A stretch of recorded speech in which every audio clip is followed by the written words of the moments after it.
Okay, first and foremost, we're going to give all praise and honor to the Most High in Christ, as well as the Holy Spirit, or as we say in Hebrew, Ahaya Bahasham Yeshai Wa Rawak Kodash.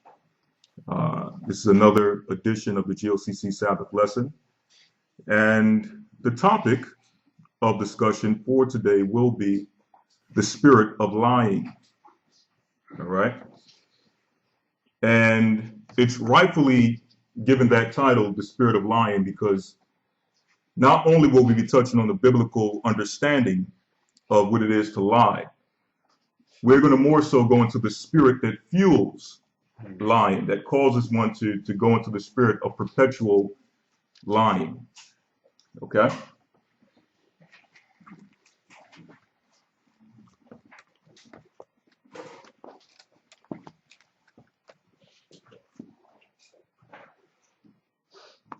All right, we're going to start off in the New Testament.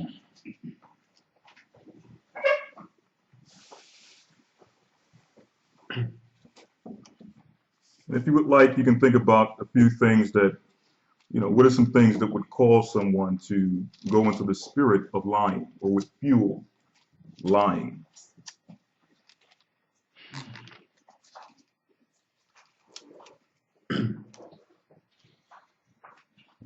What are some things that may fuel perpetual pathological lying? All right. Fear. Okay, we got fear. All right.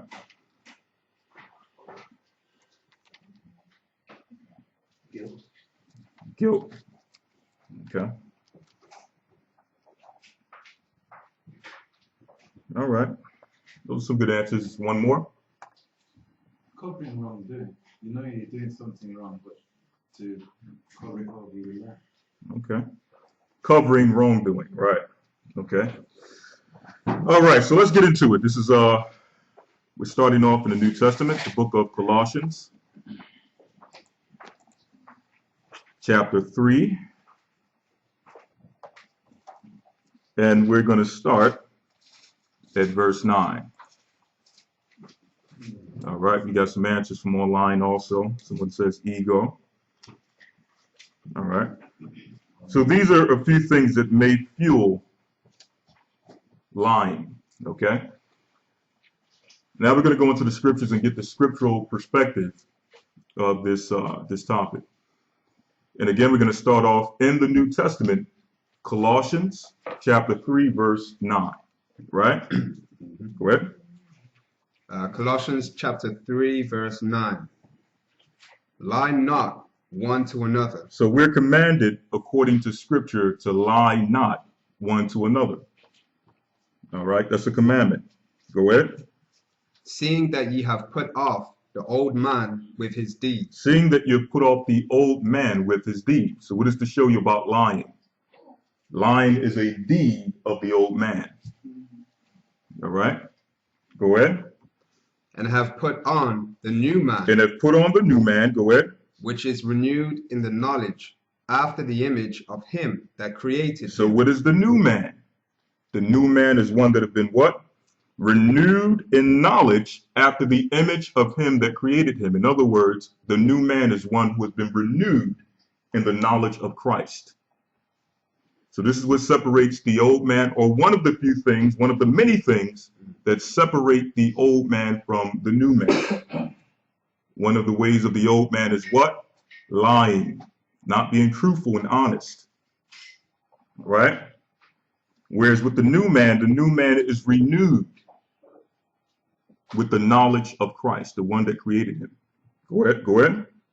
Verse 11.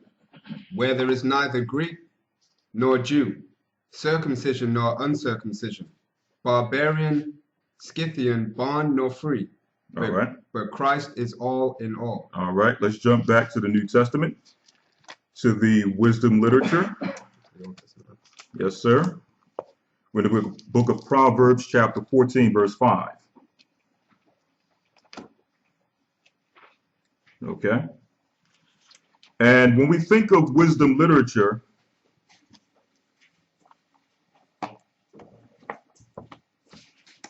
When we think of wisdom literature, some of us may have different perspectives of how we view what the Bible or what we refer to as wisdom scriptures. Now, wisdom scriptures is actually the wisdom of what? The wisdom of how to apply the commandments, right? Wisdom literature is the wisdom of how to apply the commandments. And this will provide some examples. The commandment tells us, thou shalt not bear false witness, right? Now, this is going to go into some wisdom on what it means to bear false witness, as well as the judgment of one that bears false witness, okay? So this is developing the understanding that when we go into wisdom, we're dealing with the wisdom, not the wisdom of this world, the knowledge of wickedness, but the wisdom of how to apply the Most High's laws, as well as the wisdom of what happens when we don't keep the laws, okay? So we're in the book of Proverbs, chapter 14, verse 5. A faithful witness will not lie. So here is the wisdom on a faithful witness. According to scripture, what? A faithful witness will not lie. According to the Bible, a faithful witness will not lie. So this is the biblical definition of a faithful witness, one who will not lie in judgment. Go ahead. But a false witness will utter lies. But on the opposite, on the contrary, a false witness will do what? Will utter lies. Will utter lies. All right? So when we're dealing with witnesses, witnesses are involved in the realm of what? Judgment. When it's time for judgment to be brought forth, you need 2 or more witnesses to develop a case against someone in judgment, right?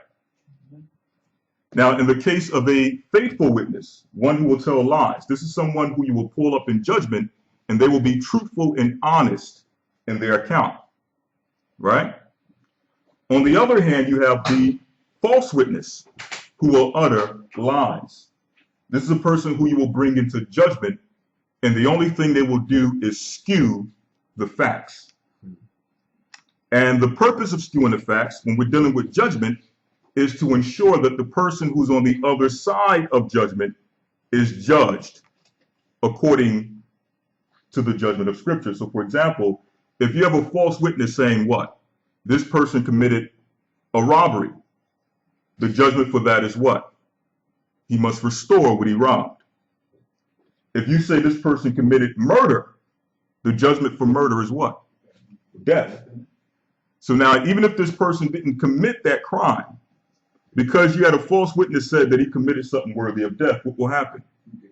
He will get put to death. You need 2 witnesses, though, don't you? Well, and 2 witnesses, exactly. But the thing is this. We're going to use some examples of what happened with Christ. Because with the Messiah, you had hypocritical mockers, which were the chief priests, who even though Christ, these are guys who are supposed to be upholding the law, were willing to pull in false witnesses. You see? These are supposed to be men who are knowledgeable in the commandments of not bearing false witness, not lying against your neighbor, so on and so forth. But yet, they were willing to stoop so low as to go and get false witnesses to come in and bear false witness against Christ. Right? So this is to show you the magnitude of what it is to be a false witness. Where, you know, even in the commandments, it tells you that if a person is found to be a false witness, whatever judgment they decided that they, or whatever witness they witnessed against another brother or sister, the judgment for that shall be heaped upon them. So if they put it on someone to say that they did something worthy of death and it found out that they were false, then what happens? That false witness will be put to death. Right? So the Most High's judgment is just in every way imaginable. Let's jump to the book of Proverbs, chapter 19, verse 5.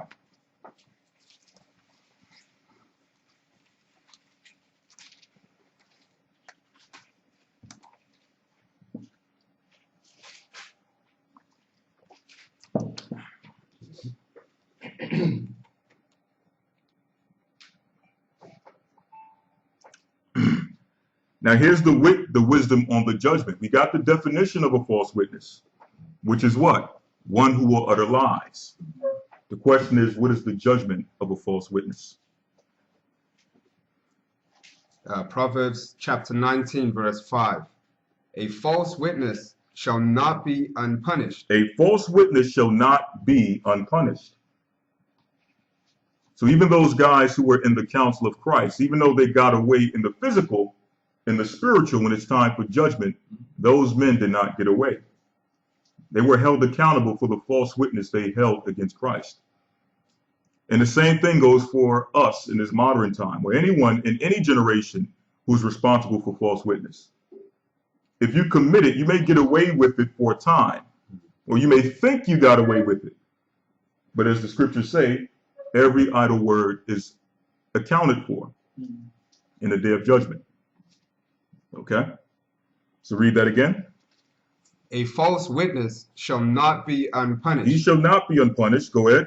And he that speaketh lies, He that speaketh lies shall not escape. shall not escape.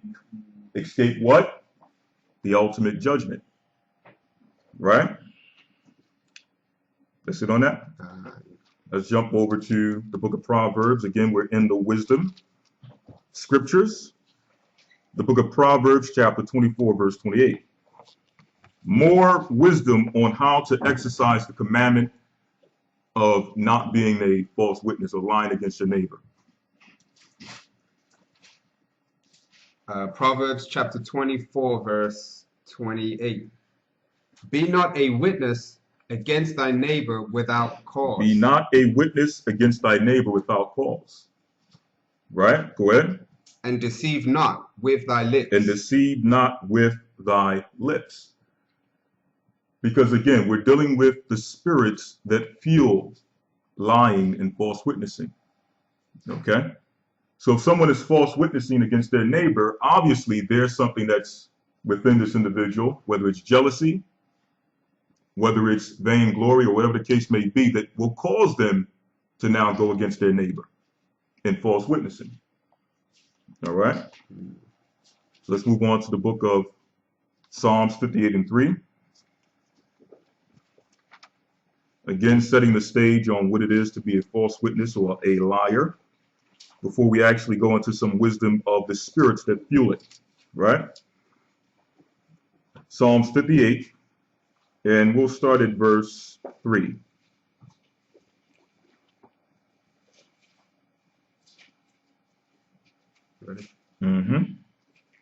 The wicked are estranged from the womb. So it says the wicked are estranged from the womb. All right. So based on man's wicked nature, our nature that we're brought with into this earth based on the sin of Adam, it tells us that the wicked are estranged from the womb. All right. Go ahead. They go astray as soon as they be born. They go astray as soon as they be born. Not only are they dealing with the sin of Adam, they're also dealing with incorrect teaching, being raised in unrighteousness. All right, go ahead. Speaking lies. Speaking lies, go ahead. Their poison is like the poison of a serpent. So according to scripture, lies are compared to what? The poison of a serpent. That's how the Most High views lies, the poison of a serpent. What does the poison of a serpent do? It kills, right? So that's what lies do, it kills. Go ahead. They are like the deaf adder that stoppeth her ear. Right, right. Let's jump over to the book of James, chapter 3, verse 14.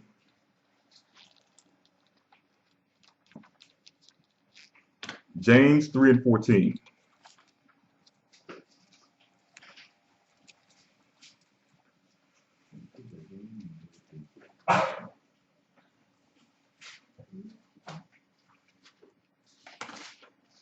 Let's start at verse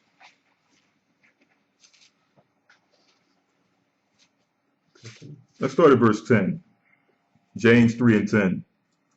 Go ahead. Out of the same mouth proceedeth blessing and cursing. My brethren, these things ought not so to be. Doth a fountain send forth at the same place sweet water and bitter? Right, so that's a good question. Can a fountain produce both bitter water as well as sweet? And we all know the answer is what? No. All right. So going back to the original context where it says, can out the same mouth perceive blessing and cursing? We know that the answer is no, or at least it should not be that way. So the same thing comes when it goes when it comes to lying and the truth. The same mouth that brings forth truth should not also bring forth lies. All right, go ahead. Doth a fountain send forth at the same place sweet water and bitter? Can the fig tree, my brethren, bear olive berries? And we know the answer is obviously no. Right? Go ahead. Either a vine figs. So can no fountain both yield salt water and fresh. Who is a wise man and endued with knowledge among you? So who is a wise man? How do you identify a wise man who is endued, meaning filled with knowledge? How do you identify?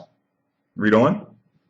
Let him show out of a good conversation. Let him show out of a good conversation. Go ahead. His works with meekness of wisdom. Right. Go ahead. But if ye have bitter envying and strife in your hearts, glory not, and lie not against the truth. Exactly.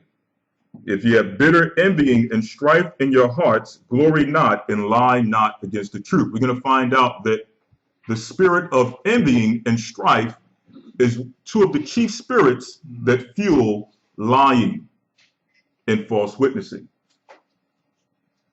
Go ahead. Verse 15. This wisdom descendeth not from above. It says, this wisdom descendeth not from above. Because in many cases, when someone is lying, they'll think they're doing something spiritual. Okay? When the scripture says, this wisdom descendeth not from above. So if someone is in the spirit of envy and strife and lying and false witnessing, understanding that that spirit that's inspiring them is not from the Most High. Go ahead. This wisdom descendeth not from above, but is earthly. It's earthly, sensual, sensual, devilish. Meaning carnal. Sensual is another word for carnal. And devilish. Go ahead. Verse 16. For where envying and strife is, when you see envying and strife, there is confusion and every evil work. There's confusion and strife, or confusion in every evil work. So regardless of how someone may seem on the outward appearance or how spiritual they may appear, when you see envy and strife, understand that there's what? Confusion is involved. And what else? And every evil work. And every evil work. So understand that there's some evil enveloped in a place in which there's envying and strife. Right? Go ahead. Verse 17. But the wisdom that is from above. But the wisdom that's from above, the wisdom that comes with the spirit of the Most High, go ahead. Is first pure. Is first pure. Then peaceable. Then peaceable. Gentle. Gentle. And easy to be entreated. Easy to be entreated, meaning easily received. Go ahead. Full of mercy. Full of mercy. Go ahead. And good fruits. Without partiality. And it says of good fruits, meaning it will bring forth good fruit. And as Christ said, you shall know them by their fruit. All right. So if the fruit produced is exhibiting confusion in every evil work, then you know that the fruit of that individual is what? Is evil. Okay. On the flip side, if it's bringing forth purity, gentleness, meekness, humbleness, then you know what? The fruit that's being brought forth is righteous. All right. Go ahead. And this is the example that Christ gave us, because you had many people who were questioning Christ and his authority and the spirit he was bringing forth. And he said that if you're going to judge me on anything, judge me on my works. Examine the people that are being healed and being edified. People who are being released from demons that plagued them their whole life. Right? So this is how we actually are able to, as the Bible says, try the spirits. All right, go ahead. Full of mercy. Full of mercy, go ahead. And good fruits. Go ahead. Without partiality. Without partiality, meaning the truth is not partial. All right, it's not 50% right, 50% wrong, 80% right, 80% wrong. It's 100% right. Okay, go ahead. meaning the wisdom from above. The wisdom from above from the Most High is 100% correct. All right, go ahead. And without hypocrisy. And without hypocrisy. The wisdom of the Most High is non-hypocritical. All right, go ahead. Verse 18. And the fruit of righteousness is sown in peace of them that make peace. Right.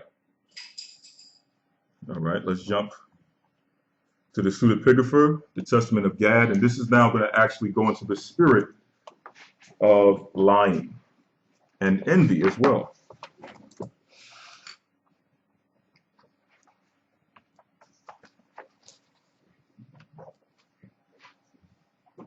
So everyone follow along so far, Khan?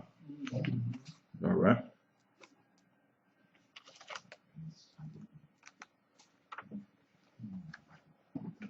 We're in the Testament of Gad, chapter 3, verse 1.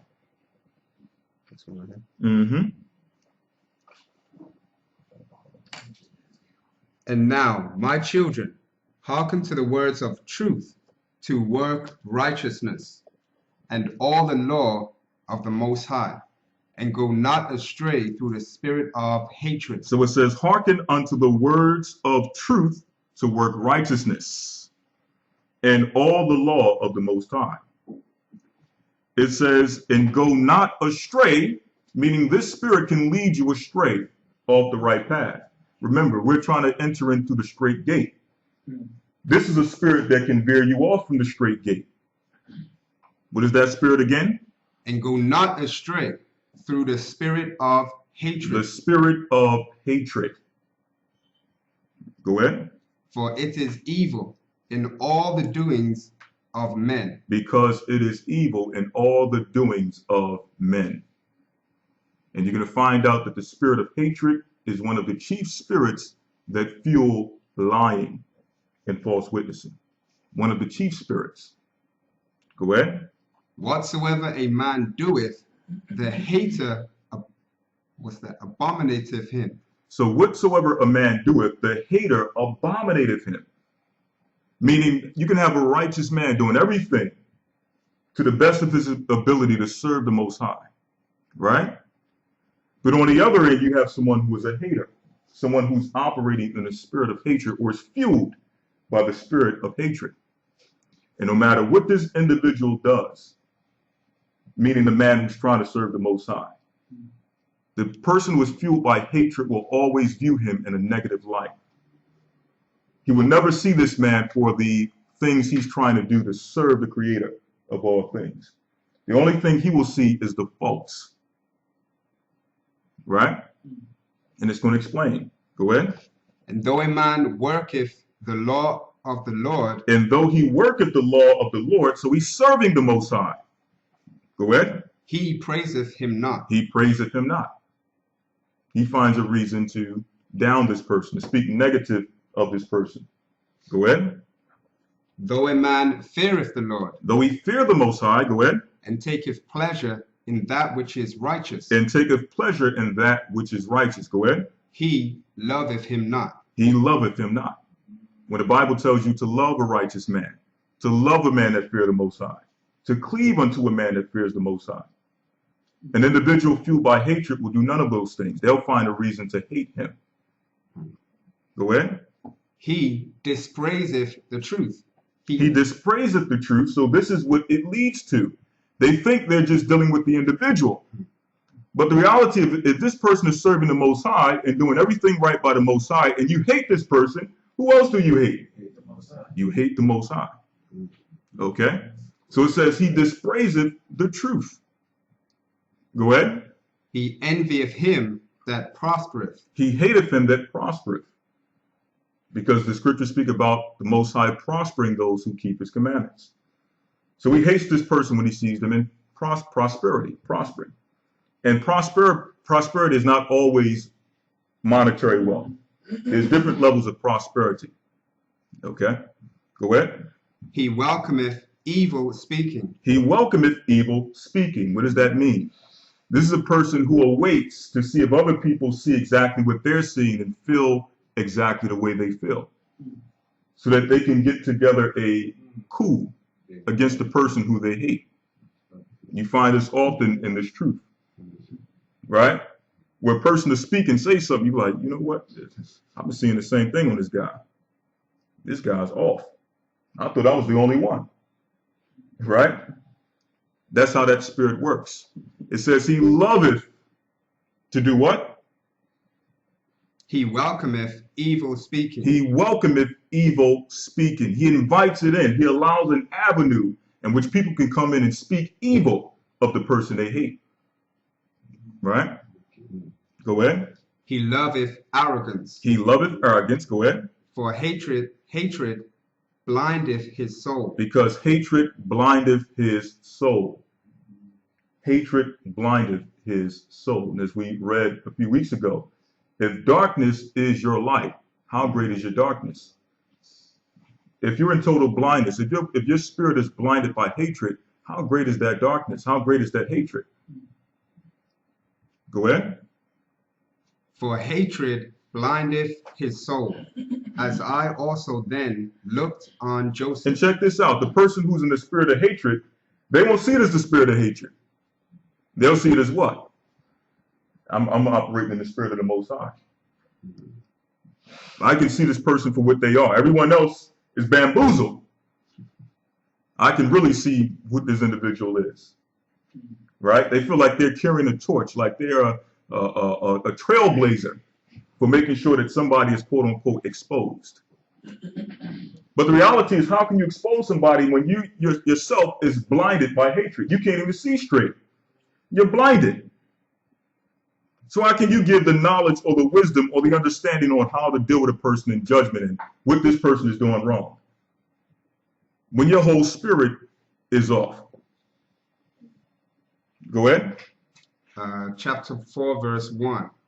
Beware therefore, my children, of hatred, for it worketh lawlessness. It worketh lawlessness. So this is the mindset and the spirit of someone who is now fueled with hatred, fueled with envy. And now it's going to go into the aspect of lying, how it fuels the spirit of lying and not being honest. Because this will now filter over in the judgment, as we mentioned earlier, with the false witness. This spirit of lying just don't leave when the YouTube is turned off, or when the Ustream is turned off, or when you say goodbye to that person who you hate. It doesn't end. It follows you. And to the point where now that person is in judgment, and you're in judgment against this person, and hoping for the worst. It's going to show you. Go ahead. For it worketh lawlessness, even against the Lord himself. For it will not. Even against the Lord himself. So the hatred you have for the man next to you is not against just him, because Christ said what? What you have done unto the least of them, you've also done unto me. So you think you're just looking at a brother and saying, I hate him, he wicked, he off. You need to be scratched off the face of the earth. All those things you're saying it against Christ. Because regardless of that man's inconsistencies or whatever he's dealing with, Christ is still in that man. Christ still called him to this work. He's still a part of the body of Christ. Okay? So when you go into that spirit and start accusing people, you fall into the spirit of the accuser of the brethren, which is Satan himself. Okay? Go ahead. For it worketh lawlessness, even against the Lord himself. Even against the Lord himself. And we saw it manifest when the Lord was on the earth, when you had false witnesses witness against him when he did nothing wrong. But their hatred for them was so abound and so great that they were willing to come together and say, you know what, this man has to die to the point where we'll allow his blood to rest upon our children. Okay, let his blood be upon our children. That's the hatred they had for Christ. Go ahead. Verse 2. For it will not hear the words of his commandments. It will not hear the words of his commandments. Why? Because he's blinded. He can't see straight. He'll go into the commandments and read them, right? He'll go into the thing about lie not against your neighbor. Instead of him looking at it as himself, he's pointing at the other guy. See, I remember that situation. He lied against his brother. You see? He's taking all these accounts. He's taking all the scriptures which can be used to point and correct himself, and root the spirit out of himself, and he's using it to attack the guy who he hates. You see? Oh, the scripture says fornication. Oh, I see how he's looking at that sister the other Sabbath. Right? All these wicked accounts that a person will use and bring up in order to fuel and allow that spirit of hatred to stay. Because believe it or not, when you're in that spirit, there's something about that spirit that convinces you that you're right, to the point that you got to continually feed that spirit. Right? And as the Bible says, these are seducing spirits. They'll seduce you and make you feel like you don't exist. Right? You don't matter if you can't fuel or continue to fuel that hatred. Okay? Go ahead. For it will not hear the words of his commandments concerning the loving of one's neighbor. Right. So any scripture on love, right? And you see that a lot. Brothers will look at scriptures on love and say, oh, that's some homosexual scriptures. Well, hold up. What do you mean? But you mean to tell me that there's a part of the Bible which condones homosexuality? I mean, where do you get that? What mindset do you have to be in to look at scriptures that deal with love, which is the greatest thing we lack, and say that it's something soft, it's weak? It's through Christ's love that he went through everything he went through, and Christ was the greatest soldier to ever walk this face of the earth. And this whole movement was fueled by what? Love. To the point where even after he was crucified, he said what? Forgive them, for they know not what they do. It's weak for someone not to be able to go through what Christ went through, being fueled by the spirit of love. Right? That's a weakness. Go ahead. For it will not hear the words of his commandments concerning the loving of one's neighbor. Right. Some of the scriptures come up on love your neighbor. Turn the page. Where's the war scriptures? Where's the kill scriptures? Where's the judgment scriptures? Right? That's how that spirit works. Right? Oppression maketh a wise man mad. This is the reason why I can be mad. Okay? This is how that spirit works. Deuteronomy 28. It only keeps you in those scriptures that fuel your hatred. Go ahead. And it sinneth against the Most High. And it sinneth against the Most High. Hey, that's the same spirit that killed his only begotten son, the spirit of hatred. Go ahead. For if a brother stumble, it delighteth immediately. If a brother stumble, it delighteth immediately. Y'all just see what he did? Right?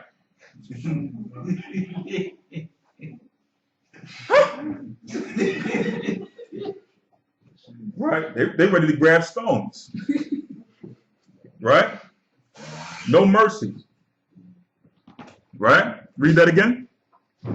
For if a brother stumble, it delighteth immediately. It delighteth immediately. His spirit lights up because a brother just stumbled.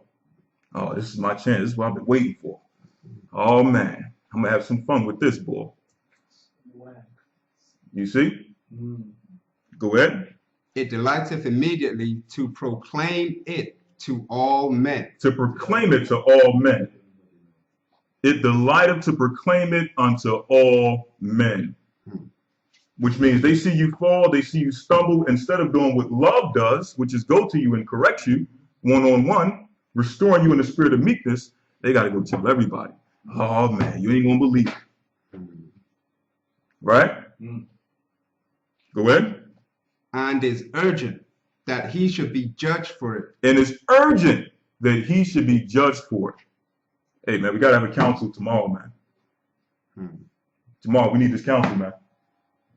Tonight, if we can. Right? This brother, we got to deal with this brother, man. He's finished.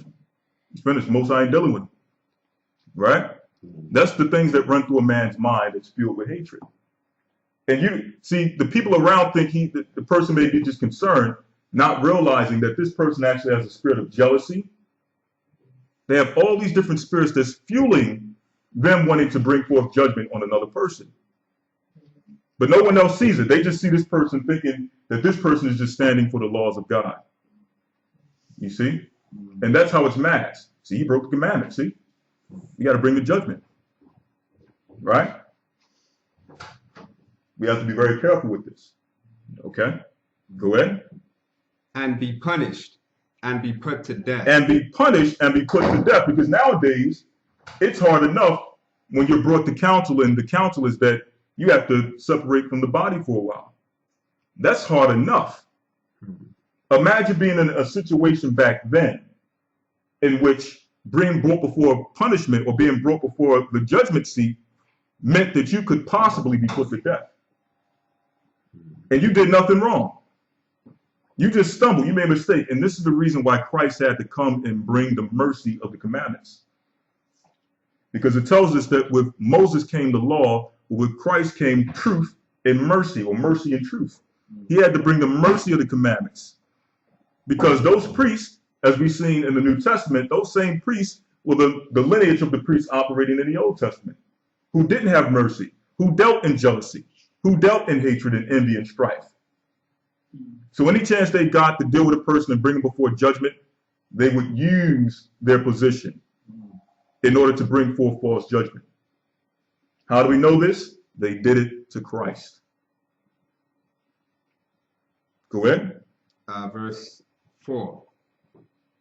And if it be a servant, it stirreth him up against his master. If it be a servant, it stirreth him up against his master. Because back then people had servants according to Hebrew law.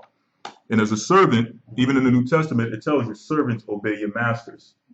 Okay? So it was an honorable thing for a servant to be honorable and service his master. Now today we reject this because when we think about servitude, the only thing we think about is roots and hardcore slavery and bondage. But that wasn't necessarily the case back then, right? It was a righteous indentured servitude. And if you were a servant, you were considered an honorable man if you gave service unto your master. Go ahead. And if it be a servant, it stirreth him up against his master. So even a servant through hatred will be stirred up against his master. Go ahead. And with every affliction it deviseth against him, if possibly he can be put to death. For hatred worketh with envy, also against them that prosper. So these both spirits, they work together, hatred and envy. All right, so that's a note for all of us to know that those two spirits, when we see either one creeping in, know that another one is coming along with it. When you see envy coming in, understand that hatred is coming along with it. When you see hatred coming in, understand envy is right to follow. Okay, go ahead. So long as it heareth of or seeth their success, it always languisheth. So their spirit can't breathe as long as they see somebody prospering, a person who they hate. They can't survive. They can't live without seeing you fall. Right? Go ahead. Verse 6. Now, there's a reason why Gad is bringing this information out, and he's going to explain it. We may not have time to go all the way into it, but as we mentioned, maybe for those who are online who are not familiar with these records, these are the forefathers, 12 patriarchs, giving their last words unto their children, the same way Jacob gave his last words unto his 12 sons. And they all have different things that they struggled with in the flesh, which they teach unto their sons. And through their faults, they had wisdom to be able to teach their sons in the future not to fall to these same pitfalls. Okay? So for Gad, his thing was hatred. In specific, hatred for Joseph. Right? He was one of the main culprits who held hatred in his heart and wanted Joseph to be killed. Okay? So for Gad, this was a personal experience. He's not speaking as, as a secondhand account. It's a firsthand experience and the things he went through, to the point where I also believe it's the testament of Gad where he goes into how it plagued his health. He hated Joseph so bad it plagued him in his health. And he went into the different body parts that are affected by hatred. What is it? The liver and the gall, right? Right, go ahead. Verse 6. For as love would quicken even the dead and would call back them that are condemned to die, so hatred would slay the living. Wow. So it says love has the power to bring back the dead. The same way love has the power to bring back the dead. And that's not a far out concept. Why? Because through the love for us, the Most High allowed us to be brought back from the dead, both spiritually and also physically. Okay? It says that hatred is what? For hatred doeth what? So hatred So hatred would slay the living. would slay the living. That's to show you how powerful hatred is. It's the total opposite of love. Love has the power to resurrect, spiritually as well as physically. Hatred can only kill, can only slay, can only murder. All right? Go ahead. So hatred would slay the living, and those that had sinned venially, it would not suffer to live. And those who sin venially, it would not suffer to live. Meaning you may have sinned through ignorance, but still hatred wants you to die. And that's why Christ had to come. Because this is what it was in the Old Testament. Okay, under the wicked priests and under the wicked men of Israel. We don't want you to have a second chance. We don't want you to live. And here's the deep thing about it. The wicked of our people were allowed to excel. When someone was wicked, they were allowed to prosper. It was the righteous, as it tells us in Jeremiah, when one turneth away from his wickedness, he now becomes a target. He now becomes an enemy. It was the righteous and those who were trying to do right who became enemies, while the wicked were allowed to prosper. Go ahead. Verse 7. For the spirit of hatred worketh together with Satan through hastiness of spirit in all things to men's death. Read that again. For the spirit of hatred worketh together with Satan. So that spirit, obviously, is the spirit that operates with Satan. As we read in Colossians, it says that wisdom, or James, I believe, that spirit is devilish, it's sensual, it's carnal.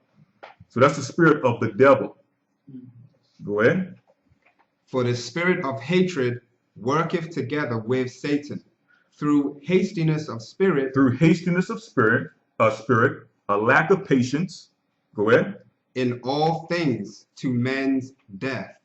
But the spirit of love worketh together with the law of the Most High, in long suffering unto the salvation of men. So it's the spirit of love that operates and should operate with the law of the Most High to bring forth long suffering. So when brothers do fall and stumble, not saying we condone it, but when you do fall and stumble, you have a way to correct yourself and come back and do what's right. Okay? And that shows you that the laws of the Most High, depending on which spirit you're operating in with those laws, can be for the better or for the worst. Because if you're following the laws of the Most High, but your interest in the laws is only based on hatred, and you only deal with the laws from a hate standpoint, then it's going to bring forth negativity. And as it says, that spirit is in link with who? Satan. So really, you're not serving the Most High if you're dealing with the law in the spirit of hatred. You're serving Satan.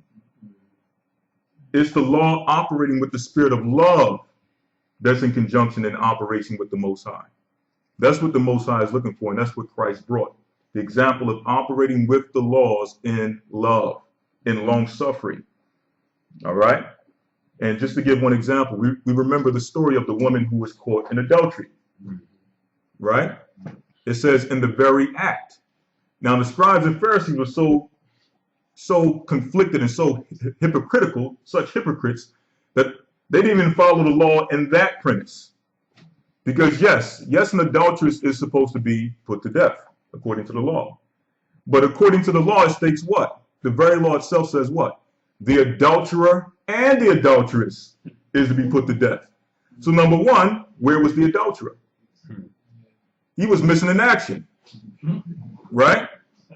So if they were righteous judges, they would have two people before Christ and saying, look, this is the adulterer and the adulteress that were caught in the very act of adultery. But we know their whole point was to do what? To try to conflict Christ's doctrine. But Christ saw it and read their spirit. And at first did say nothing unto them, kept quiet, until they kept pressing them and saying, look, The law of Moses says that this woman should be killed. What do you say? What did Christ say? He who was without sin, cast the first stone. And every one of them, from the greatest to the least, walked away in shame because they were cut to the spirit. You see? That's an example of how, a perfect example of how on one side you got the law operating in hatred, and on the other side you got the law operating in love. Christ comes to the woman and says, what? Where are thine accusers? She says, they're all gone. None man standeth before me. He says, neither do I accuse you. Go and sin no more. That's the law of love and long suffering. Right? So you see that the law can be used in two different facets, whether for hatred or for love. We have to make sure that we're operating with the law in what? In love. Okay? Go ahead. You want the next chapter? That's it on that. So hatred, that's one of the spirits that fuel lying, as we've shown, right? Let's go back into the Bible, Proverbs chapter 12, verse 17.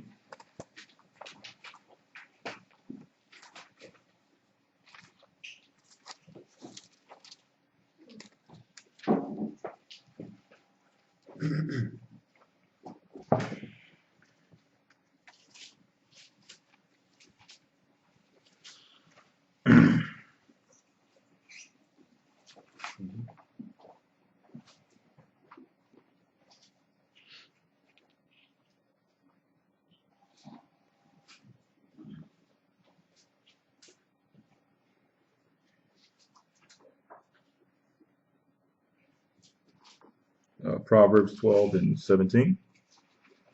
He that speaketh truth showeth forth righteousness. He that speaketh truth showeth forth righteousness. So this is showing us. One who speaks truth also manifests truth through what? Their actions. Read that again. He that speaketh truth. He that speaketh truth. He that speaketh truth, meaning you speak truth. Showeth forth righteousness. Showeth forth righteousness. Meaning their actions are also a display of what? Righteousness. Go ahead. But a false witness, deceit. But a false witness, deceit. A false witness will bring forth deceit. So this is how you identify one who operates in righteousness and one who operates in deceit. One who operates in righteousness will speak righteousness and show forth righteousness. One who operates in deceit will do what? They will speak righteousness, but their actions will show forth what? Deceit. Go ahead. Verse 18. There is that speaketh like the piercings of a sword. There is that speaketh like the piercings of a sword, like we read earlier in the Testament of Gad. Their whole purpose is to destroy with their mouths, to slay with their tongue. Go ahead. But the tongue of the wise is health. But the tongue of the wise is health. The tongue of the wise is health. It's like medicine. It heals you. It restores you. Go ahead. Verse 19.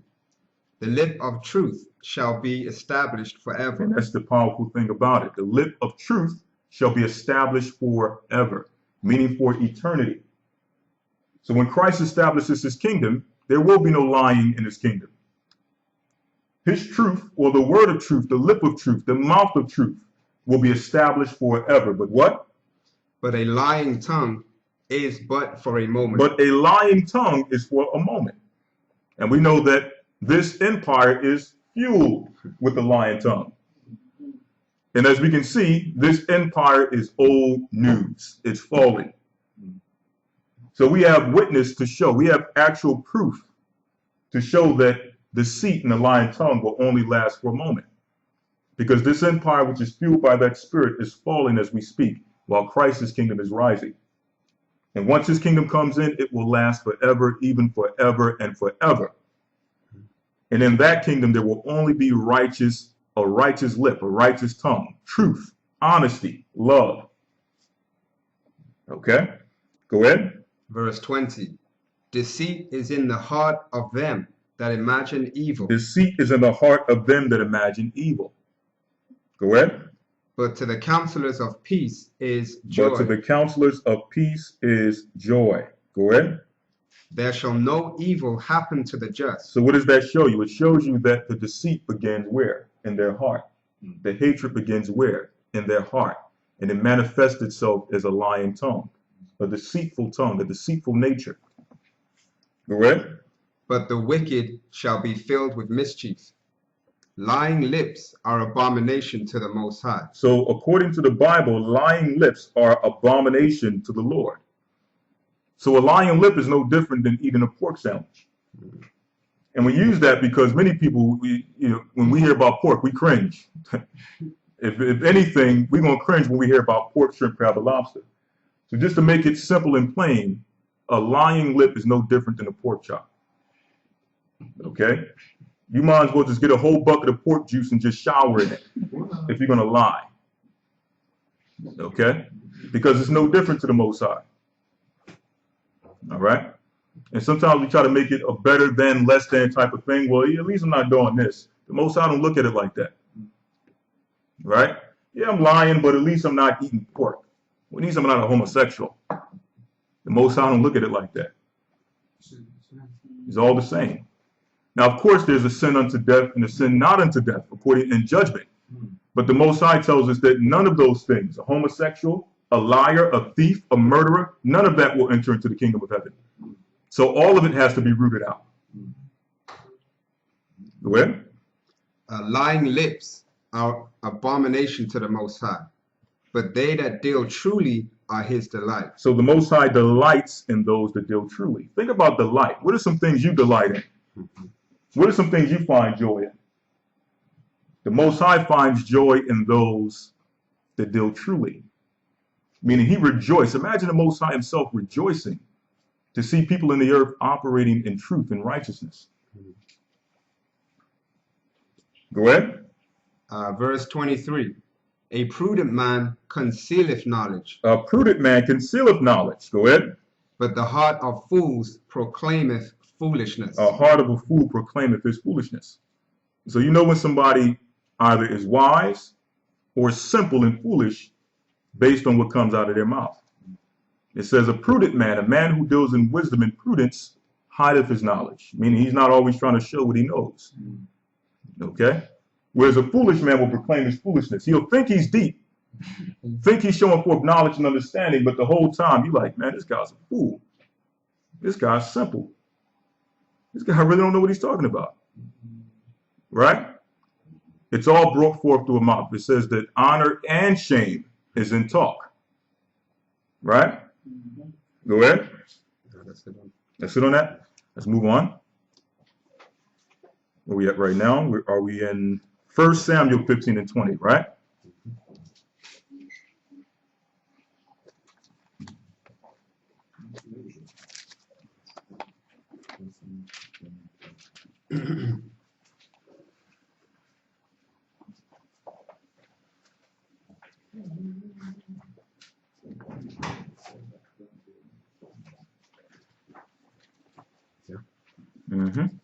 Exactly. Let's wait. Everyone has a con? 1 Samuel 15 and 20.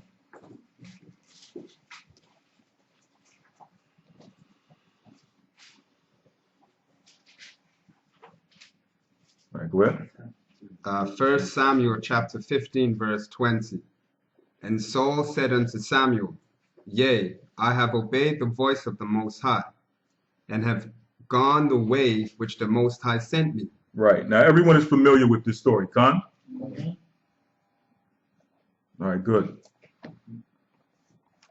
So we're reading, just for those who may be online, this particular story is going back to the time of King Saul, who was the first king to reign over the nation of Israel. Now, he was sent with a mission and was anointed by the prophet Samuel to go out and slay the Amalekites. He was told not to leave any alive and to kill not only the people, but also the beast. Why? Because when it's time for the Most High to bring his judgment, everything is defiled. Everything is cursed. So, for example, when we look at America's judgment, everything has to be destroyed. Why? Because everything is defiled. Everything is under that curse, right? So the same thing happened with the land of the Amalekites. It had to be judged, both man as well as beast. Go ahead. Oh, well, I was explaining Samuel, right? I'm so used to saying go ahead after somebody reads, so it's Lawya. So yes, Saul comes back from the slaying of the Amalekites. They slew a lot of people, right? But instead of following the full order of killing everyone, they left the king alive. And along with leaving the king alive, they took the goodly of the sheep and the cattle. Right? Now, what was their mindset? Their mindset was, at least what they told Saul or Samuel, was that we're going to take the greatest of the sheep and the cattle and offer it as a sacrifice to the Most High. Now, it sounds like a good thing, right? Let's get all the goodly of the sheep and the cattle. Let's offer it to the Most High. The Most High allowed us to take down the Amalekites. It's the least we can do, right? Sounds like a good idea, right? What's the only problem? It's not what they were told. The Most High didn't tell them to do that. The Most High didn't ask for the sacrifice. He didn't ask them to bring forth the goodly of the sheep and so on and so forth. So now Samuel is going to teach Saul a lesson and letting him know when it comes to following the Most High's orders as they are given, that there is no lead way. There is no gray area in which you can try to insert something in to do it your own will within the Most High's will. It must be done exactly as the Most High says so.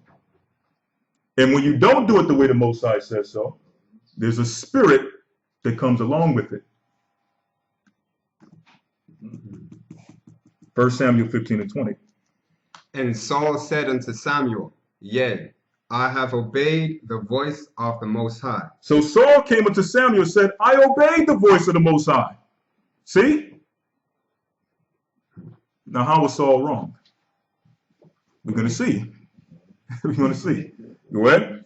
And have gone the way which the Most High sent me. I've gone the way the Most High sent me. See, I went and I slayed the Amalekites. I did what the Most High told me to do. Go ahead. And have brought Agag, the king of Amalek. And I've brought Agag, the king of Amalek. That's his first mistake. He just contradicted himself. First, he said he did everything the Most High told him to do and went in the way that the Most High told him. Then said, I brought back the king of the Amalekites. Go ahead. And have utterly destroyed the Amalekites. And I've utterly destroyed the Amalekites. Go ahead. Verse 21. But the people took of the spoil. But the people took of the spoil. See, I didn't do it. It was the people. What's the problem? Saul was the leader of the people.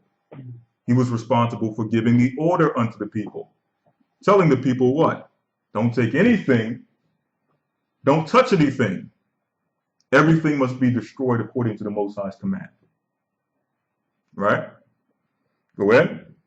But the people took of the spoil, sheep and oxen, the chief of the things which should have been utterly destroyed, to sacrifice unto the Most High thy power in Gilgal. So they took it as an offering unto the Most High. Right? Go ahead. Verse 22. And Samuel said, Have the Most High as great delight in burnt offerings and sacrifices as in obeying the voice of the Most High? So what does this show us? The Most High is not about sacrifice, okay, and burnt offerings. The Most High is about obedience. All right? He's about obedience. Read that again. Verse 22. And Samuel said, Have the Most High as great delight in burnt offerings and sacrifices. Do the Most High have as great delight in burnt offerings and sacrifices, which means under the old covenant, yes, you were required to offer burnt offerings and sacrifices. And when we burnt those things, it was a what? A sweet savor unto the Most High. He enjoyed it. So this is why it says, have the Lord as great delight in burnt offerings and sacrifices. As in obeying the voice of the Most High. As in obeying the voice of the Most High. So the Most High would rather you obey his voice than to offer up a burnt offering and a sacrifice. Mhm. And this is why he had to do away with that whole system, to where he said that he that cutteth off, he that sacrificeth an ox is the same that killeth a dog, or sacrificeth a person. The Most High no longer even looks at it as a burnt offering and a sweet savor. Okay? It's abominable unto him. It's swine's flesh, as it says in Isaiah 66. Go ahead. Behold, to obey is better than sacrifice. To obey is better than sacrifice. And this is one of the greatest hurdles our people could not understand in the Old Covenant. You had people who would commit iniquity and knew that and had the sacrifices ready before they even did the iniquity. Okay? Like, I'm going to do this sin, and then when I'm done, I'm going to offer this burnt offering, and this is going to be a sweet savor to the Most High. He'll forgive me. When the scriptures say that, don't think that the Most High will be pacified by the multitude of your offerings. Don't be without fear to add sin upon sin. Don't say that he's merciful and that he'll forgive me. It tells us that in the Apocrypha. Why? Because the Most High is a consuming fire. All right? It's only so long he's going to hear your continual offering, your continual sacrifice, or whatever you're trying to give to the Most High as an offering to excuse your sin. Okay? Go ahead. Behold, to obey is better than sacrifice, and to hearken than the fat of rams. So to obey is better than sacrifice, and to hearken is better than the fat of rams. Go ahead. Verse 23. For rebellion is as the sin of witchcraft. Rebellion in the eyes of the Most High is no different than witchcraft. Now think about it. When you think about a witch, what are some things you think about?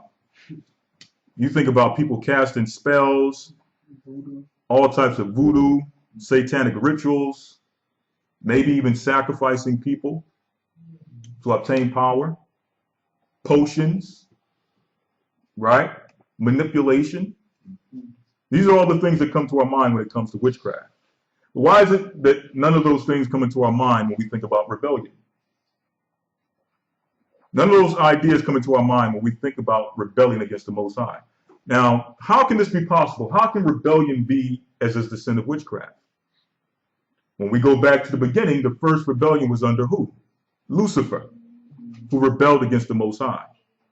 So when the Most High sees rebellion playing out in the earth, he don't see that no different than when Lucifer rebelled against him in the beginning and took 1/3 of the angels and promised that he would destroy the Most High's creation and exalt himself before the Most High or above the Most High. That's how the Most High sees rebellion. Read on. For rebellion is as the sin of witchcraft, and stubbornness is as iniquity and idolatry. And stubbornness is as iniquity and idolatry. Why? Because Satan himself made himself like an idol. He glorified himself in his beauty. He was very beautiful. And because of his beauty, it says that the pride of his heart deceived him to where he thought that he can exalt himself above the Most High and thought he can do better than the Most High. Not realizing that all the beauty and the glory he had from the beginning was given to him by who? The Most High. So if the Most High had all the wisdom to give you the glory and the beauty, which you exalt yourself with, what makes you think he don't have the same wisdom to destroy you in your rebellion, in your idolatry? Okay? So here's another question. When we deal with iniquity, we think of what? We think of sin, fornication, adultery, drunkenness, drug abuse, all types of things we think about when we think about iniquity, right? Why is it that when we think about iniquity, we don't think about idolatry? Like when I'm in iniquity, I'm actually erecting an idol. It's no different than me going and worshiping at the altar of Baal or a statue of Buddha. I might as well become an Egyptologist. Hey, worship Amun-Ra. Right? Because this is how the Most High views it. You don't see it any different. Go ahead. Because thou hast rejected the word of the Most High. Because you rejected the word of the Lord. Now, look at how powerful this is. The rejection of the Most High's word. Saul just rejecting a few things which seemed small. It seemed like he was actually doing something in favor for the Most High when he did this. But in doing so, the Most High saw it as rejection. Disrespect. Right? And these seem like small things. Hey, I killed all the Amalekites. I just left one alive. And the people decided to bring forth the cattle and offer it up as a sacrifice. Seems very small and minute, but the Most High doesn't see it that way. What we see as small and minute, the Most High sees as great. As it tells us, be not ignorant of a great thing or a small matter or a great matter. Okay? So with the Most High, he says what? In verse 23? 23. For rebellion is as the sin of witchcraft, and stubbornness is as iniquity and idolatry. Because thou hast rejected the word of the Most High. Because you rejected the word of the Most High. He hath also rejected thee from being king. He hath also rejected thee from being king. So he lost his kingship over the nation of Israel because of one thing he decided not to follow. Okay? Now, of course, there was other things with Saul that eventually solidified him losing the kingship. I think the other thing is when he was supposed to wait for Samuel to offer a sacrifice, and he got impatient, and he said, "Listen, man, let's just offer the sacrifice." No sooner as he offered the sacrifice, guess who shows up? Samuel. And Samuel was looking at this guy like, "Man, what did you just do?" He said, "Man, you didn't come at the time I thought you was going to come, so I offered the sacrifice." Samuel had to tell him again, "Listen, man, you finished. You're no longer king. The Most High is not dealing with you no more. He's going to find one from among your neighbor to raise up as a king." And we know that became who? David. Okay? So this shows us how deep iniquity and rebellion goes when it comes to the Most High. Okay? And keeping this in the mindset in the realm of lying and hatred. Because lying and hatred and envy and false witnessing is what? Iniquity. That's rebellion. Okay? Yeah, go ahead. It also shows his stubbornness as well, in that he did these things to go against what the Most High said. Right. Had an opportunity to say he was wrong, Right. but continued with the mindset, "Oh, I did it right." Right, exactly. Trying to justify himself in a wrong situation. And we see it all the time. It'll be a totally wrong situation, and somebody will try to find one little spot where they can crawl under and say, "Well, I was right in this particular predicament or this scenario." Well, the whole scenario is wrong. So for you to try to find one little spot in which you're right, that's stubbornness. Okay? That shows that you're not willing to admit to your wrong. Okay? So it says, "He have also rejected thee from being king." So we're all striving to eventually become what? Kings and queens of the next world to come. So for us, this reigns true. Why? Because iniquity and rebellion can also be the thing which the Most High uses to reject us from being kings and being queens in the future. This can prevent us from receiving our great reward. Okay? Let's move on. I think we're going back into the right. All right. Let's stick in the Bible. Let's jump over to 1 Timothy 4:1. 1 Timothy 4:1.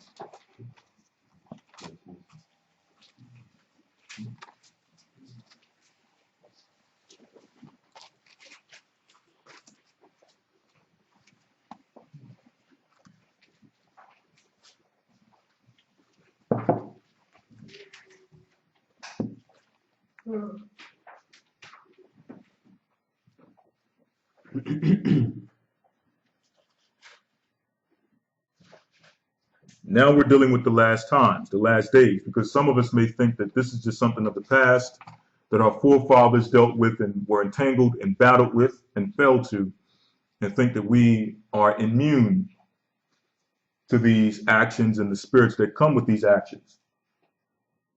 Well, the Bible gives us a warning of the last days and some of the spirits that will be operating. All right? And we're going to find out that one of those spirits is lying. 1 Timothy 4:1. Now the Spirit speaketh expressly that in the latter times some shall depart from the faith. Right. So this is not something coming from the mind of man. This is the Spirit manifesting what would be in existence in the last days. Go ahead. Giving heed to seducing spirits. Giving heed to seducing spirits. Seducing spirits, meaning what? The spirits that are at work, these demonic spirits at work, their whole plan and their whole objective is to seduce, to the point where they'll make you think that something is totally wrong is 100% right and justified in the eyes of the Most High. That's how powerful these spirits are in their seduction. Go ahead. And doctrines of devils. And doctrines of devils. Go ahead. Speaking lies in hypocrisy. Speaking lies in hypocrisy, meaning they won't even care if they contradict themselves. Okay, when it comes to these false doctrines, it says speaking lies in hypocrisy. And one of the examples I can give is when the apostles were teaching. You had men who were contradicting and lying and going against the apostles, and they didn't even care if what they were saying was contradicting the first statement or the last statement they made, as long as what they said was at variance with the disciples and the apostles. As long as they can try to confound the disciples, they were happy with being liars and hypocrites. Okay? And this is one of the spirits that would operate in the last days. People will be willing to lie and be total hypocrites just so they can confound or try to make someone, or quote unquote, the word in the social media realm is expose somebody. Okay? Expose. Such and such and so and so exposed. Right? I've heard all types of things. People having visions that we CIA agents. I'm like, you don't see the contradiction and the hypocrisy in that? Here it is, you're speaking about following the Most High, but then you're giving a false tale about a spirit coming to you, the Most High coming to you and saying that someone is something that they're not. Okay? That's how deep the spirit of lying and hypocrisy is. Okay? Go ahead. Verse 2. Speaking lies in hypocrisy, having their conscience seared with a hot iron. So their conscience is seared with a hot iron. Once something is seared with a hot iron, that searing, that mark, that brand can no longer be removed. So that's how deep they've been seduced with the lying and hypocrisy of these seducing spirits. Go ahead. Forbidding to marry and commanding to abstain from meats. All right, let's hit on that. Let's go to 1 Timothy 1 and 3.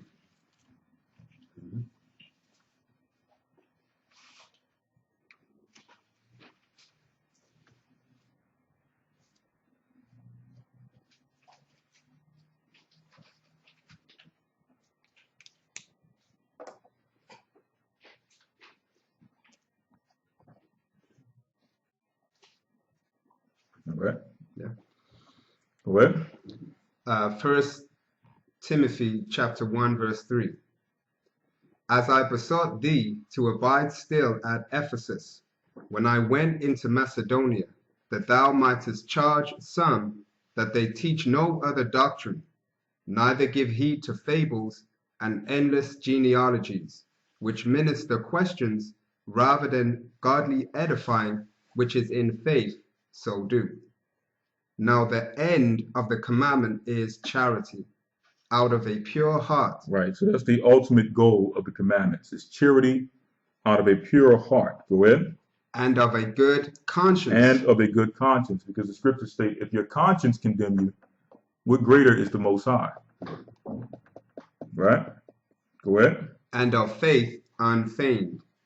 Verse 6. From which some having swerved have turned aside unto vain So jangling. it says, many have swerved from the true doctrine of faith into what? Vain jangling. Go ahead. Desiring to be teachers of the law, Desiring to be teachers of the law. Go ahead. understanding neither what they say, nor whereof they affirm. They have no idea what they're speaking about. Go ahead. But we know that the law is good But we know that the law is good. Go ahead. if a man use it If lawfully. a man use it lawfully. Okay. The law is good if a man use it lawfully. So what does this mean? It's going to show you. Go ahead. Verse 9, knowing this, that the law is not made for a righteous man, Knowing this, that the law is not made for a righteous man. The laws were not created for righteous men, but for who? but for the lawless, But for the lawless, those who are without law, those who need guidance and a barometer to know when they're going off or when they're on the right path. And this is why the scriptures say what? Walk in the spirit. Because if you walk after the spirit, you're no longer under the law. Okay? There's no need for you to constantly go back and try to see what's right and what's wrong, because if you're walking in the spirit, you're already operating with that knowledge, that understanding. You're already dealing with the works that come with walking in righteousness. Okay? But it says the law is made for who? knowing this, that the law is not made for a righteous man, So the law is not made for a righteous man, but who? but for the lawless, But for the lawless and disobedient, and disobedient, for the ungodly, for the ungodly and for the sinners. and for sinners. Why was the law brought forth in the first place? Because of the fall of man. So because of the fall of man and the wicked root that was sown in the heart of Adam, there was a need to have a law by which we can guide ourselves. Okay? Go ahead.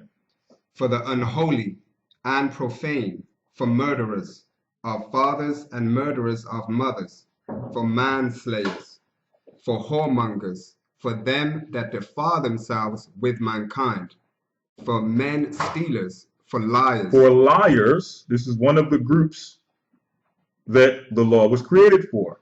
Liars. Go ahead. for perjured persons, and if there be any other thing that is contrary to sound So doctrine. the whole purpose of the law and the existence of the law was to act as a barometer against anything that is against sound doctrine. To act as a measuring rod or a measuring stick against anything that's against sound doctrine. That's the whole purpose of the law.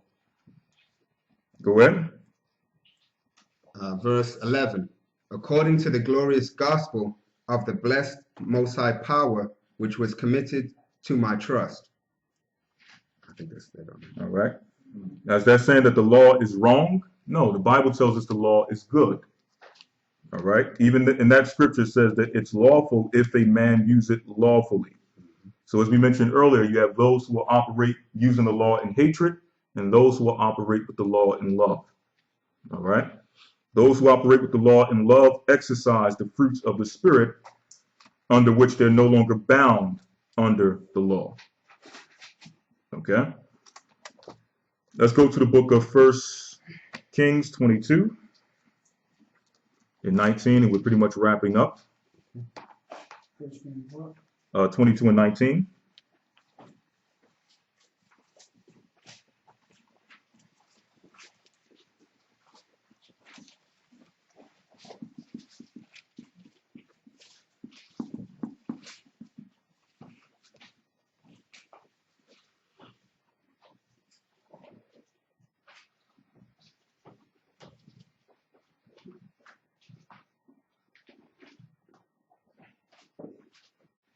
Now, here's a real-time example of how spirits can actually be used to lead you into deception and falsehood. Okay? Sometimes you feel like somebody says, like, man, the spirit told me to do this, or the spirit told me to, to be in a spirit of hatred, or something is feeding me and telling me to be at hatred and at odds with this individual. And you're right, it is the spirit. It's just not the spirit of the Most High. Okay? And here's an example. 22 and 19. Now, for this, I advise you go back and read. This is a very good story.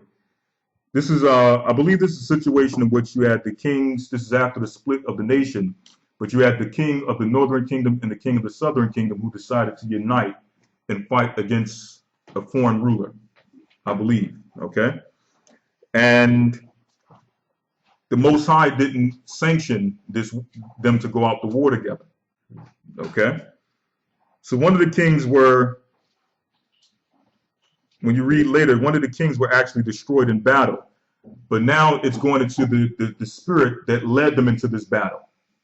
Okay, there was a false spirit that caused them to go into this battle without the Most High's guidance. Okay, so let's start off in the book of 1 Kings 22 and let's see, 19. And he said, Hear thou therefore the word of the Most High. I saw the Most High sitting on his throne. So this is the prophet Micaiah.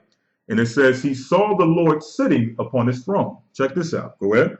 And all the host of heaven standing by him, and on his right hand and on his left. So all the hosts of heaven, all the heavenly hosts, the heavenly powers, on the right hand and the left hand side of the Most High. This is what the prophet is saying. Go ahead. Verse 20. And the Most High said, Who shall persuade Ahab? So now we're seeing an example of an heavenly council. This is how councils take place in the heavens, right? So the Most High is asking all of the heavenly hosts. Now imagine this. You got all of these angels and all of these powers who, if you took one of them, have the power to destroy the whole half side of the earth, if they will, okay? And all of them are in council together with the Most High. The Most High is asking them, what shall we do unto this individual? Think about how scary that is when the Most High is now your enemy and he's asking, you know, what should we do with this individual? Right? Imagine that. That's not a seat that any of us want to be in. None of us want to be on the opposite side of the Most High. Go ahead. And the Most High said, Who shall persuade Ahab? Who shall persuade Ahab, which was the husband of Jezebel? Go ahead. That he may go up and fall at Ramoth Gilead. So the Most High wanted him to fall. The only thing the Most High wanted to know is who has the best plan to cause this man to fall. So imagine the Most High is getting all these ideas from the angels on how to cause this man to fall. That's a deep situation to be in. Well, you got the angels sitting there like, man, all right, how can we get this guy? How can we work this thing out? Let's listen to some of the ideas. Go ahead. And one said on this manner, and another said on that manner. So one said this manner. One came up with an idea, and another came up with the idea. So they all came up on ideas on how to come against this guy. Okay, go ahead. Verse 21. And that shows you how just the Most High is and how in order the heavenly hosts are. Because they don't go forth and do anything without first counseling with the Most High. So the Most High set that same example in the earth. When we do things in the earth, we're not supposed to do anything unless we counsel first with those that the Most High established. Because that's a visible representation of what the Most High established in heaven. Right? So all of the angels came to him and said, we're going to do it in this manner. Maybe we'll have his chariot flip over or something like that. Okay? They just all came and decided or tried to decide what would be the best situation. Go ahead. And there came forth a spirit and stood before the Most High. So there came forth a spirit and stood before the Most High. Go ahead. And said, I will persuade him. And the Most High said unto him, Wherewith? And he said, I will go forth and will be a lying spirit in the mouth of all his prophets. And he said, Thou shalt persuade him and prevail also. Go forth and do so. So the spirit came forth and said, I will be a lying spirit in the mouth of all his prophets. Now, in order to understand the depth of this, going back into ancient times, the prophets were the ones who held all the keys on how a king should move. Like a king couldn't do anything couldn't make any decision unless he first consorted with the prophets. So now if the prophets, the men you go to seek to decide your matters, how you're going to move, how you're going to make decisions, if all of them have been cursed with a lying spirit, then where's your guidance? Everything you do is going to be jacked up. Why? Because the Most High, not only is this lying spirit operating with you, the Most High is allowing it to operate. He wants it to operate. He gave the sanction on it. Right? Go ahead. Verse 23. Now therefore, behold, the Most High hath put a lying spirit in the mouth of all these thy prophets. So this is how it goes forth. This is how it takes place. So a lying spirit appeared in all the mouths of his prophets. Go ahead. And the Most High have spoken evil concerning thee. Now this is getting back to the original point of how lying is actually fueled by spirits. How spirits actually fuel lying. Okay? Here's an example. Go ahead. Keep me up. Mm-hmm. Jump down to 34. Mm-hmm. This is verse 34. And a certain man drew a bow at a venture, and smote the king of Israel between the joints of the harness. Wherefore he said unto the driver of his chariot, Turn thine hand, and carry me out of the host, for I am wounded. So this lying spirit eventually did what? It led them into a war in which the Most High was not behind. Meaning the Most High was not, his spirit was not protecting these two kings in this war. The two kings being Jehoshaphat of the southern kingdom, which was actually a good king, and Ahab of the northern kingdom, which was wicked. Okay? So they trying to come and join forces to fight against another enemy. The Most High was not with them to protect them. So this is the power of a lying spirit. They can drive you into your death, your downfall. And this is what happened with Jehoshaphat, who was actually the righteous king. You would have thought that it would have led them into a situation in which the wicked king would have been judged in this matter. You would have thought he was the one who would have got injured in the war. But it was the king who was righteous, who followed along with the wicked king, who got dealt with. Okay? Go ahead. All because of a lying spirit. Go ahead. Verse 34. Now, in order to get the full context, you have to read the whole story. All right? You have to read the whole, how everything played out to get the full context of why the Most High wanted things to happen this way. Okay?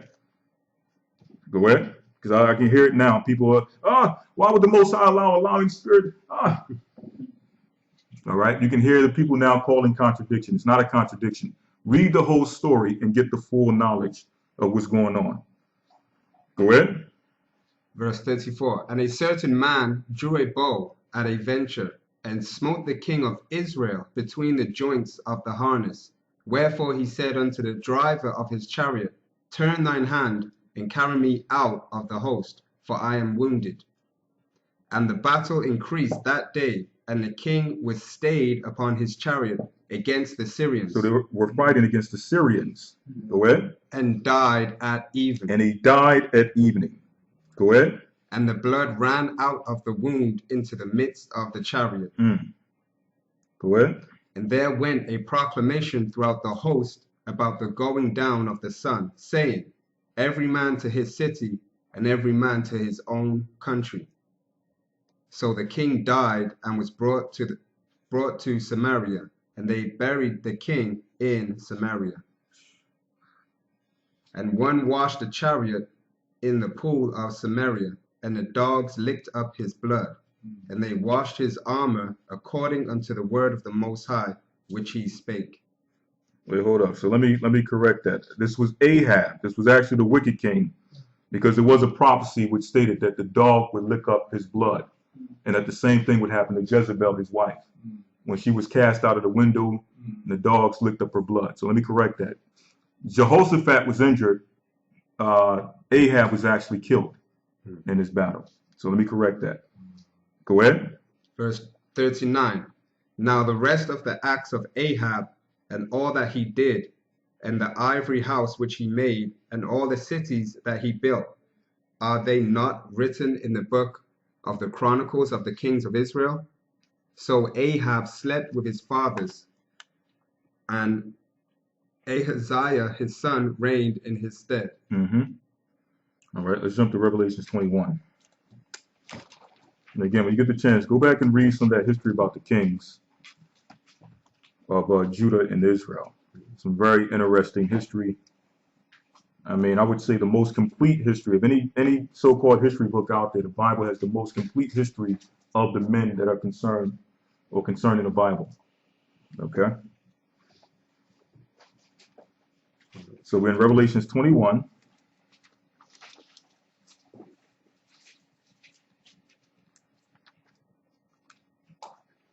And we'll start at verse 23.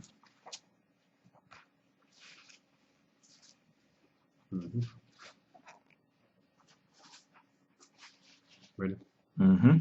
And the city had no need of the sun, This is now in the kingdom. Go ahead. neither of the moon, to shine in it, for the glory of the Most High did lighten it, and the Lamb is the light thereof. And the nations of them which are saved shall walk in the light of it, and the kings of the earth do bring their glory and honor into it. And the gates of it shall not be shut at all by day, for there shall be no light there. And they shall bring the glory and honor of the nations into it. Who don't want to be a part of this? Raise your hand. I thought so, right? Every last one of us wants to be a part of this glorious kingdom. But let's see some of the things that will prevent us from not entering into this kingdom. Go ahead. And there shall in no wise enter it anything that defileth. So it says, there shall in no wise enter in what? Enter into it anything that defileth. Anything that defileth. Go ahead.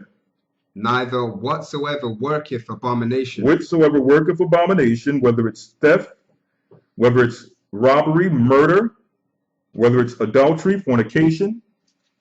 Go ahead. Or maketh a lie. Or what? Or maketh a lie. Or maketh a lie. Right? So these are things which will not enter or cause us not to enter into this glorious kingdom.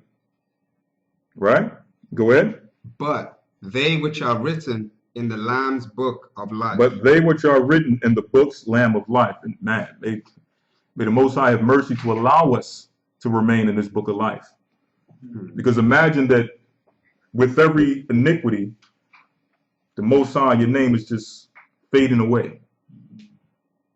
It's like your name starts in it bold, but with every sin, that name just fades out until it's no longer there. And then after judgment, the Most High is going to put you in a place of just no remembrance, no existence. You have no mercy no longer of the Most High. Okay? So we should all fight to maintain our names within this book of life. Right?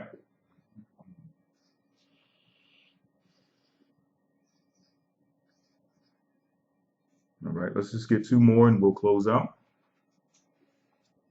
John 4:24, in fact, Revelations 22 and 14.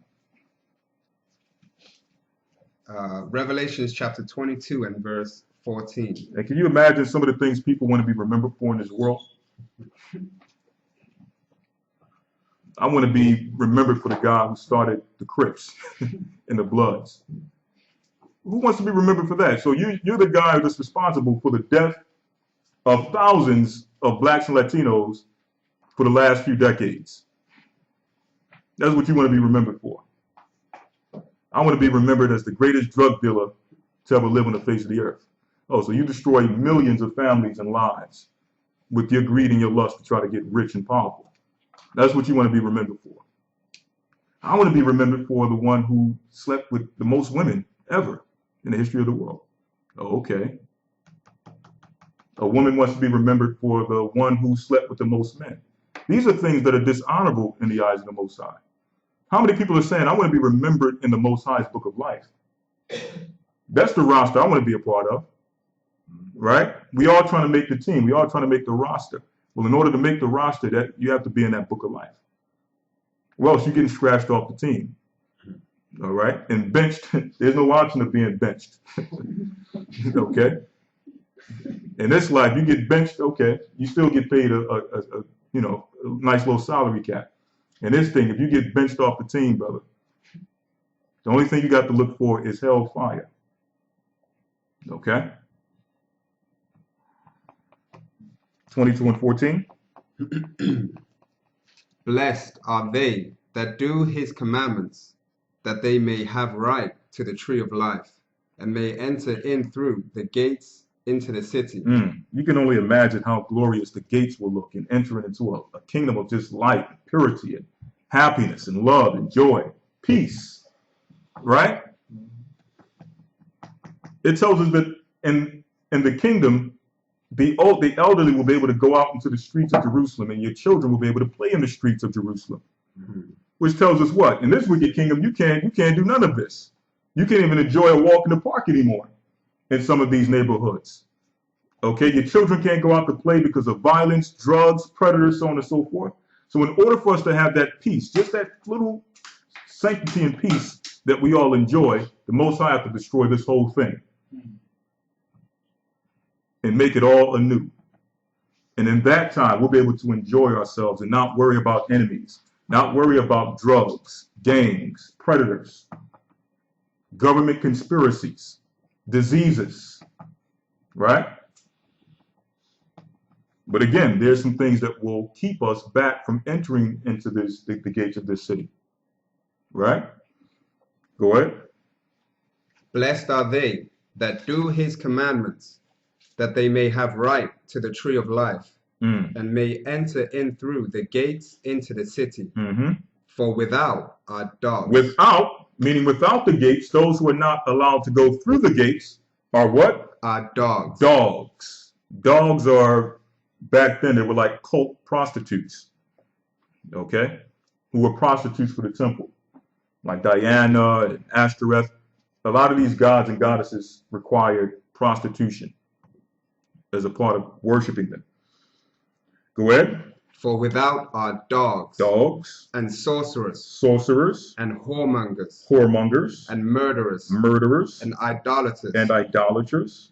And whosoever loveth and maketh a lie. Whosoever not only loveth, but maketh a lie. This will prevent you from entering into the kingdom. And as I'm looking, these are all things that this society celebrates. These are all things that people celebrate. All right? How many people you killed? Man, I killed about 5 people back in the day. Oh, man. You should write a book. Oh, man, we need to do a movie on you, man. These are the things we celebrate. Let's cut an album on this cat, man. He done killed 5 people? Man. Right? Oh, man, how many women you slept with? Oh, man, we got something big for you, man. Something bright in your future. Right? How many people you robbed? Oh, man, we should. How to Rob. That's the new single. Right? And idolaters, this whole society, as we went into last week, is fueled by idolatry on many different levels. These are all things we have learned to love and respect and honor. But these are the same things that will prevent us from entering into the kingdom. Not to mention the liars, the gossipers, tabloids, TMZ. Right? People love that stuff, right? But these are things that will prevent us from entering into the Most High's kingdom. Okay? One last scripture, John 4 and 24. And then we'll close out. John 4 and 24.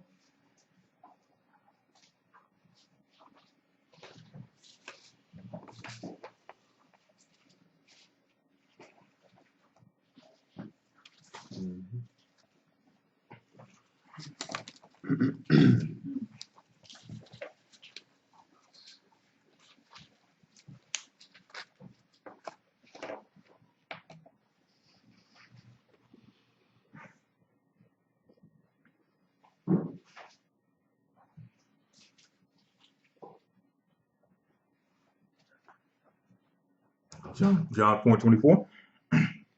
The Most High is a spirit. The Most High is a spirit. And they that worship him must worship him in spirit and in truth. And they that worship the Most High must worship him in spirit and in truth. Okay? So things we are to recap and to look for, to keep in our remembrance. We must understand what it is to be a false witness and a liar. The spirits that fuel it, which are hatred, jealousy, envy, making sure that we don't fall victim to these spirits. And when we see them coming in, we check them before they have the power to gain root. Also going into showing how the Most High, if a person is given over into unrighteousness, will allow these spirits to enter in, to where you can't prosper if you want to. All right? Last but not least, that when it comes to serving the Most High, we must serve him in spirit and in truth. Let's do away with the lies. Let's lie not to one another. Let's love one another. Let's be merciful and long-suffering with one another. Okay? Because these things will mean our very existence in the future. All right? So with that, we're going to close out. All right, we're going to open up for Q&A. We have our first question in-house, which is a question concerning the kingship, which is a very good question of Reuben being the firstborn. Naturally, he would be the one to receive the kingship. So why did it not go from Reuben to the next firstborn, which was Simeon? And then it jumped from Benjamin to Judah. Let's go to 1 Chronicles 5:1. Mm-hmm. 1 Chronicles chapter 5 and verse 1. Now the sons of Reuben, the firstborn of Israel, for he was the firstborn. So yes, Reuben was the firstborn. Go ahead. But for as much as he defiled his father's bed. But he defiled his father's bed, so therefore he lost the birthright. Go ahead. His birthright was given unto the sons of Joseph. So his birthright was given to the sons of Joseph. So Ephraim and Manasseh received the birthright that belonged to Reuben, in which they were adopted as two sons of Israel. Some people wonder, well, if they're sons of Joseph, how are they counted amongst the tribes of Israel? Well, Jacob adopted them as being his own sons. And that was possible through taking away Reuben's birthright and laying it upon Ephraim and Manasseh. Go ahead. His birthright was given unto the sons of Joseph, the son of Israel, and the genealogy is not to be reckoned after the birthright. So his genealogy is not to be reckoned after the birthright. Go ahead. Verse 2. For Judah prevailed above his brethren. For Judah prevailed above his brethren. Go ahead. And of him came the chief ruler. And of him came the chief ruler, meaning the king.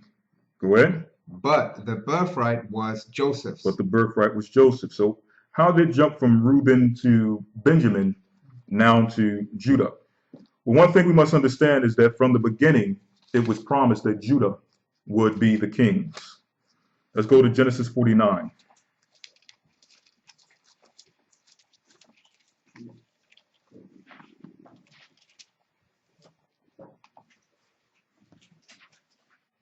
Now, when you get the chance, read the story of Saul and how he obtained the kingship. Yeah, I have one more question on top of it. Basically, like, I knew that Judah was going to get the kingship. Christ came from Judah. Right. I was asking, how did it get to Benjamin? Well, I was actually referencing to go into the information on Benjamin. Yeah. As far as Saul and his election as king. Because when you go into that election, he was elected based on the fact that he was a goodly man, he was strong, and the people revered him. So he was the man that initially was anointed as king. But then when it came to David, notice the Most High said what? That the Most High judgeth not after the outward appearance, but after the heart.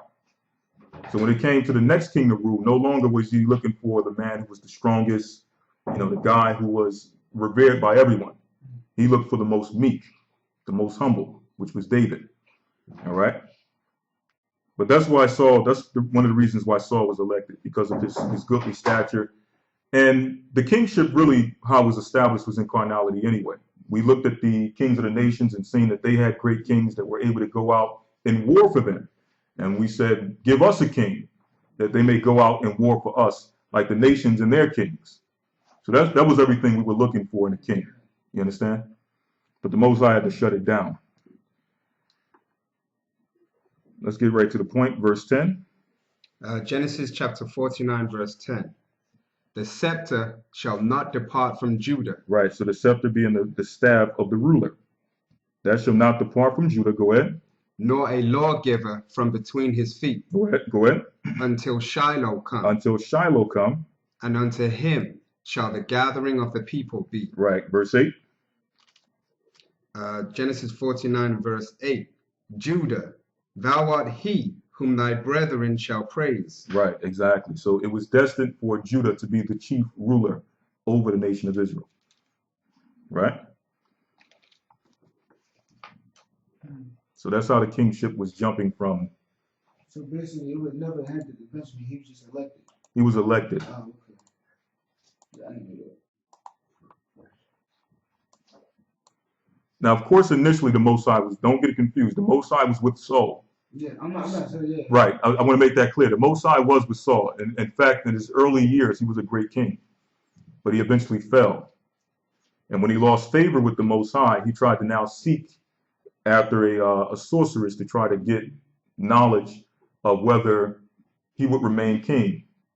So he called up the spirit of Samuel, and that spirit judged him and told him, no, you're no longer king. The Most High is not dealing with you no more. Okay? So Saul eventually lost his favor. That's why he lost the kingship.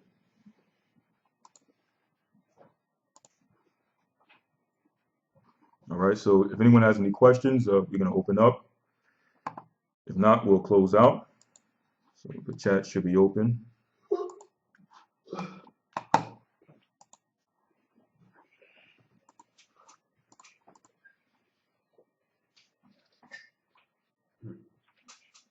All right, 1 second. It says we're not connected to the server. It says server disconnected. Okay, there it is.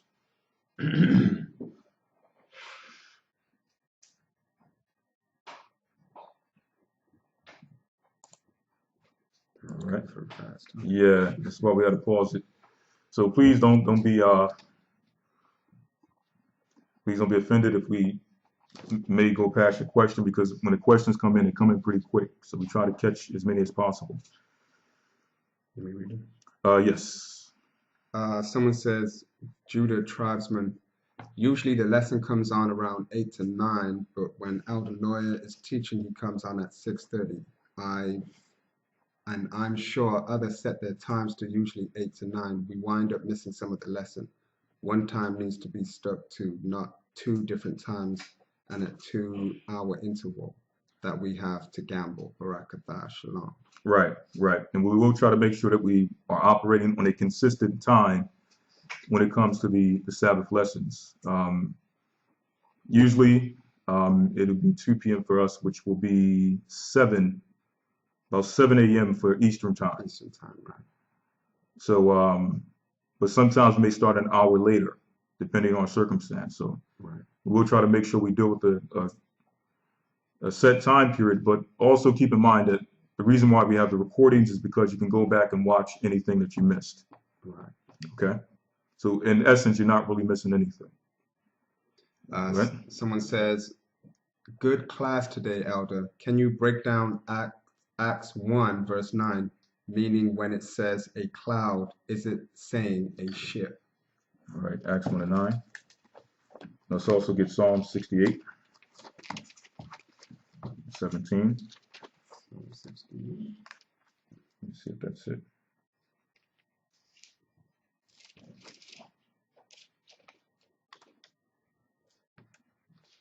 Yeah. In fact, Psalms 104. And 2. 104 and 3. Okay. Now let's get Acts 1 and 9.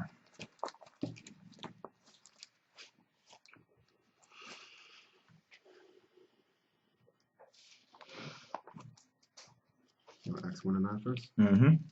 Acts chapter 1, verse 9. And when he had spoken these things, while they beheld, he was taken up, and a cloud received him out of their sight. Right. So let's go to Psalms 104 to get the identity of his cloud. Psalms 104 and 3. Mm-hmm. Who layeth the beams of his chambers in the waters? Who maketh the clouds his chariot? So he maketh the clouds his chariots, meaning his vehicles. Go ahead. Who walketh upon the wings of the wind? Right. Let's jump to Psalm 68 and 17. Psalm 68 and verse 17. The chariots of the Most High are 20,000. The chariots, which are also identified as the clouds of the Most High, are 20,000. Go ahead. Even thousands of angels. Even thousands of angels. So these are angelic vehicles. Go ahead. The Most High is among them, as in Sinai in the holy place. Right. So when you go back to Acts 1 and 9, and it says a cloud received Christ out of their sight. It's speaking about a chariot or an angelic vehicle. Okay. Next one. The next one, someone says, is Timothy a Gentile according to Acts 16 verse 3? And does this make the books of Timothy invalid? All right. Let's deal with the first thing, and then we'll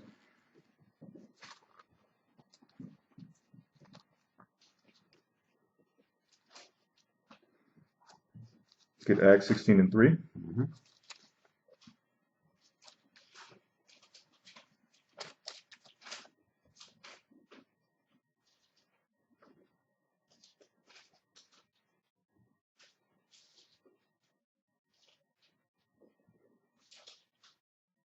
Start at 1. Yeah, start at verse 1. Acts chapter 16 verse 1. Then came he to Derbe and Lystra, and behold, a certain disciple was there, named Timotheus, the son of a certain woman, which was a Jewess, Meaning a female Jew, and believed.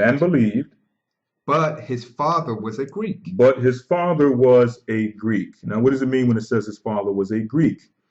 Meaning his father followed Greek customs and Greek culture. Okay? So even though his mother was in the faith and believed, his father was a Gentile in the mind, a Greek in the mind.